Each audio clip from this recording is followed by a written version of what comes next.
Hello, everybody. Good morning, good afternoon, good evening. Welcome back. We're going to be continuing on. I think we're on chapter 10 now, or actually, no, we're starting chapter 11. We're going to start chapter 11 in this video. And I wanted to tell you that a few videos ago, I think I was a bit confused about the archetypal wheel and the working chart. But I went through and I'm re-listening to the definitions that I shared with you guys because I'm trying to narrow down my archetypes. And the author actually does explain that a working chart is exactly the same thing as the archetypal chart or wheel. You're just using it for a specific aspect of your life and you're using it to pose questions. So this is what we're doing with it after we create it. This is how we use it. And I don't know, I think it's because I'm reading it out loud to you guys. And so I don't always digest the information the way I would if I was just reading it to myself. So that's why sometimes I have to go back and listen and reread because I can absolutely miss exactly what I've said to you. And I also just read so much that it's kind of hard to keep everything in the brain. So in this chapter, we're going to talk about healing challenges of the archetypal wheel. I don't exactly know what that means, but we're going to find out. So let's go ahead and get started. Sorry, my hair, I just washed it and it's always a little bit poofy and in my face when I wash it. Okay. In the last 3 chapters, you've learned to cast and interpret your chart of origin for an overview of your life and to cast working charts for guidance on specific current issues. In our final chapter, you'll consolidate both sets of skills in learning how to seek guidance about the root causes and attitudinal dynamics affecting an illness or ailment, or a psychological or emotional difficulty or condition. While this information will not be a medical diagnosis and is not meant to replace one, it can help you begin your search for ways to heal. Our physical well-being is clearly influenced by our psyche.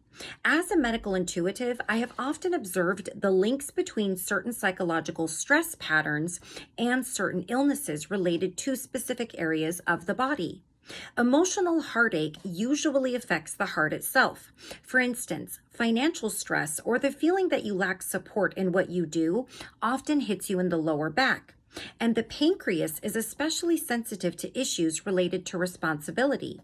At their root, many physical and mental ailments also represent an inability to respond appropriately to a challenge to one's personal power.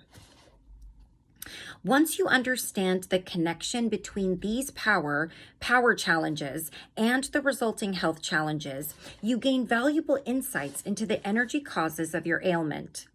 As you explore the connections between specific ailments and their energy basis, you can use your knowledge of the archetypes and the archetypal wheel to devise healing strategies.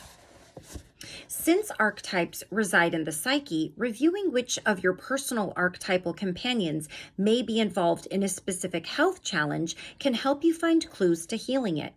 Simply knowing that a particular archetype is involved in your illness or ailment will give you some measure of comfort, just as reading a story or a myth that describes the same journey that you are on gives you a model to guide your own life. People who lose everything in a catastrophe, for example, are experiencing the death and rebirth archetype. Perhaps their lives have been burned to cinders in order for them to rise phoenix-like from the ashes. If they can recognize that they are in that pattern, they can take comfort in the stories of Osiris, Job, and Jesus, whose experiences with death and rebirth became the core of their identities. The resurrection story of Jesus gave birth to Christianity. Job's loss of all of his earthly possessions, including his wife and family, portrays the archetype of death as a force that can sweep through one's life and take with it all that's familiar. The myth of Osiris, one of the most significant and revered deities of ancient Egypt, shows the cycle of death and resurrection going back almost 5,000 years. All these stories embody the need to die, either physically or to things of this world, in order to be reborn in a higher state. These archetypal stories, which are also archetypal promises, contracts in fact, hold the system of life together. They also offer us an opportunity to heal if we can become alert to their presence within us and find a way to connect them to a physical ailment. At first, however, it may not be apparent just which of your archetypes is involved in a health challenge, so you will need to narrow down the field. All right, so let me just take a look here. Okay, so I'm going to read the next section. So this will be just the first two sections, the introduction, and then we have a section titled The Alchemy of Timeless Healing. Change takes but an instant, goes the old Hebrew proverb. I think I was going to put two words together. It's the resistance to change that can take a lifetime.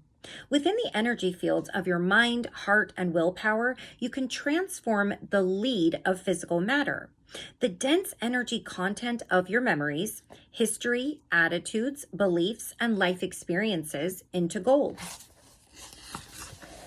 Just as the alchemists of old sought to find the touchstone that would allow them to convert base metals into precious metals, you can use your understanding of archetypal influences to plumb the deeper meaning and purpose of the events of your physical life. Forgiveness, for example, melts the lead of painful memories into the gold of understanding. Conversely, knowing that you should forgive, but choosing not to, adds lead to your psyche and spirit, which eventually accumulates dead weight in the cell tissue.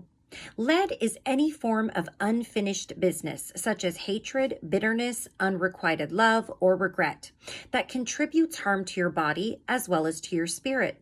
The more unfinished business or history you have, the heavier your lead will be. That's very true. I've said that for a long time, that I think a lot of times with people, their physical health is a manifestation of maybe their spiritual health, their soul's health, for a lack of better terms. Okay. All right. The energy weight of our history affects the density of our biology. Heavy cell memories act like lead to slow down the speed with which healthy cell processes normally work, increasing the potential for the development of illness. The way I express this rule is this: weight equals weight. So weight as in pounds, and then the word wait, like I will wait for you. All your psychic, emotional, and mental unfinished business adds to the density of this weight that you carry in your energy field. And the more weight you carry, the longer you have to wait for change to occur in your life, which could mean that you are inadvertently delaying an opportunity or even your own recovery from an illness. One of the most graphic descriptions of what it feels like to be dragging our leaden past around with us appears in Charles Dickens' A Christmas Carol. In that familiar story, Ebenezer Scrooge receives an ominous warning on Christmas Eve that he must change his ways or else. Scrooge's nightmare begins when he was visited by the ghost of his former partner, Jacob Marley, who was dragging him behind a great length of heavy fetters. Scrooge asks him about them. "I wear the chain I forged in life," the ghost replies.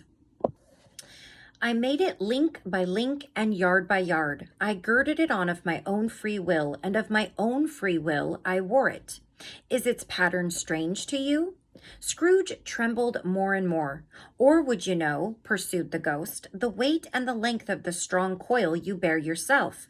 It was full as heavy and as long as this, 7 Christmases ago. You have labored on it since. It is a ponderous chain." Marley had presumably forged his chain through the lack of generosity and compassion he shared with his partner Scrooge. Just as we forge our own chains of history link by link every time we choose to stay in the first column and create more lead. What Marley is offering Scrooge is nothing less than the chance to transmute his lead into gold.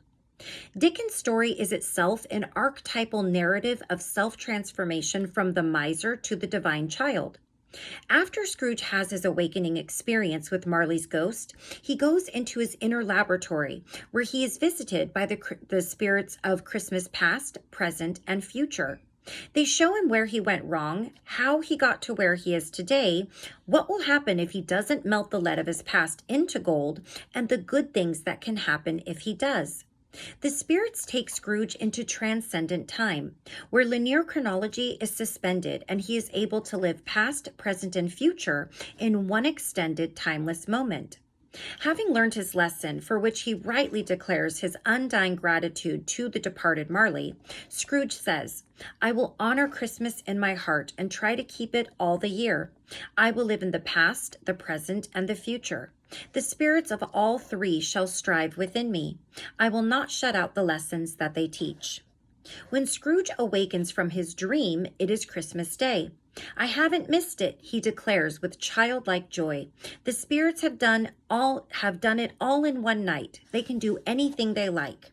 Indeed they can. Pity the mortal that doesn't believe in such miracles. Our own work resembles Scrooge's task: to stop creating more lead in the present and begin converting the lead we already carry into gold. Having recognized this rule, it is easier to understand, for example, why energy medicine and treatments sometimes have limited effectiveness on illnesses. Energy medicine is a timeless method of healing. Its effectiveness in massage, aromatherapy, or acupuncture comes from activating or freeing blocked energy that has accrued over time. These healing methods seek to break down heavy energies from the past to facilitate the flow of current energy. By healing and releasing negative attitudes and beliefs and traumatic memories that are pulling your energy into the past, you return that energy into the present time, where it enhances the vibration of your entire system. The more you remain in present time, the higher the frequency you attain on the scale of present time consciousness. In that process, your energy field plugs into cosmic electricity. When you are in present time, perfumes are transformed into healing scents through aromatherapy. Massage becomes a discharge of cell memory through touch. Forgiveness transforms the poison of anger and resentment.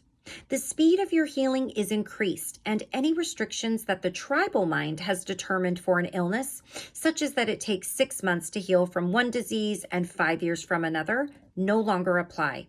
You have removed the weight of history, and with it, the length of time you need to wait for results. Yet to enter into a timeless state, we have to surrender our will to the divine and live according to that choice. Consider, for instance, the life of Jesus, the master most closely associated with acts of instantaneous healing. Jesus often admonished those who asked him for help to have faith and, in effect, to come into present time. For instance, the Gospels tell the story of a woman who had been suffering with a hemorrhage for 12 years, and this is in Mark 5, verses 25 to 34. She had suffered a great deal under the care of many doctors and had spent all she had, yet instead of getting better, she grew worse. Sound familiar? But when she hears that Jesus will be passing by, she thinks, "If I can just touch his clothes, I shall be healed." The moment she makes contact with the hem of Jesus' garment, her hemorrhage dries up and she feels completely cured. When Jesus senses that his energy field has been tapped, he asks who has touched him, and the woman confesses, "My daughter, your faith has returned you to health," he says. "Go in peace and be freed from your suffering."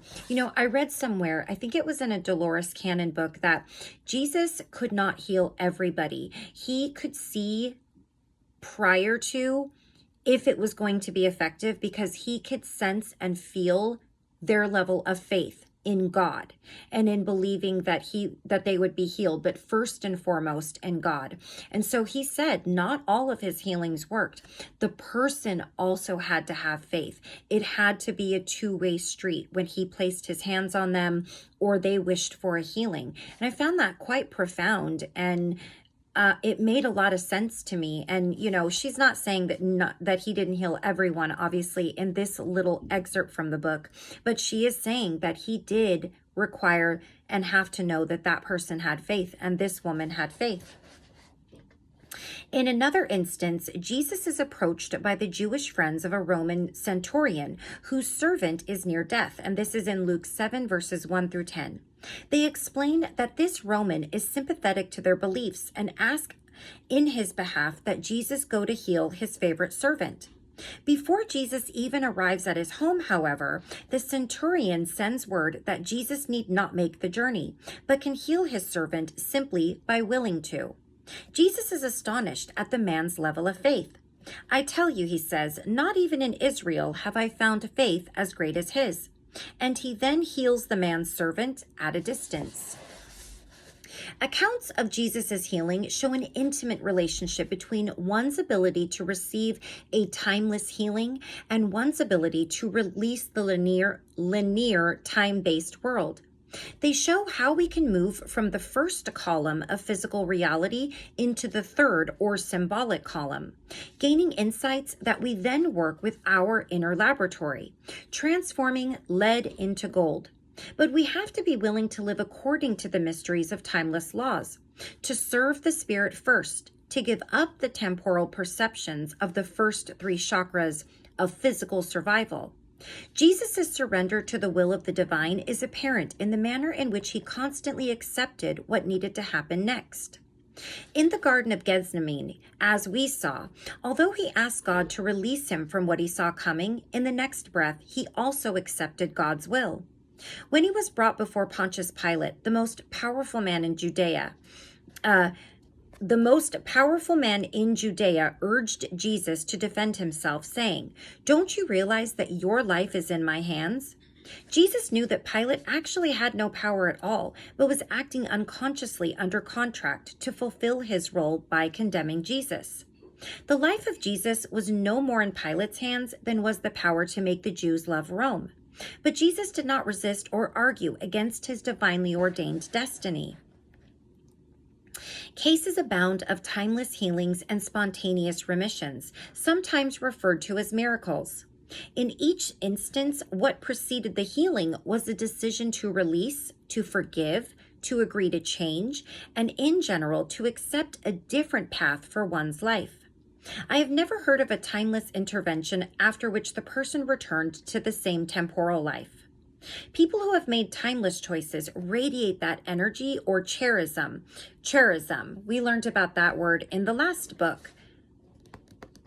It's like a gift or, that's the best way to say it, a gift or a talent or something good to offer. That's if I remember it correctly. Drawing others into their field of divine protection, of faith made manifest. Every one of your contractual agreements is a temporal experience that contains a timeless potential. You can count on everything you do and every one of your relationships to become at some point uncontrollable. That is the point at which you would be wise to separate from your first column perceptions and, as I tell people in my workshops, imagine yourself running up to your third column to focus into a timeless reality. You need to see whatever circumstance you are in as outside of time and space, as an archetypal story with a theme, characters, and lesson, and as an opportunity for you to surrender to the divine in some way. Every act of surrender earns a timeless intervention. Time is lessened and timelessness is increased in your energy field. Thought comes into form more rapidly when you are not dragging linear chronological history or time in your energy field like Marley's chains. Your energy is increased, your aging slows, and your body creates health. This is pure divine mathematics. Okay. All right, so that completes the first two sections in this chapter, our last chapter of the book. In the next video, the first section we're going to read is called Your Chart of Origin and Your Spiritual DNA, Lessons of Power and Health. And then we're going to be going through the houses again. It looks like in a bit of a different way. And I will try to read them all in one video. I will. And then we're going to go over actually some specific diseases and conditions and what archetypes they are connected to. Not very many, just a few examples of some serious conditions. But I have a feeling that we can learn about other ones from that explanation. I'm starting to think a little bit more like the author's asking, look deeper, look deeper. It's not a surface issue. And yeah, I'm trying to do that. Okay, so let me put my bookmark in there. And I will see you all again soon for the next section in chapter 11. I love you all very much. And thank you so much, as always, for joining me. And as always, again, please take care of yourself. Please take care of those around you. And I will see you soon for the next few sections of our book. Sacred contracts. Take care. Bye-bye.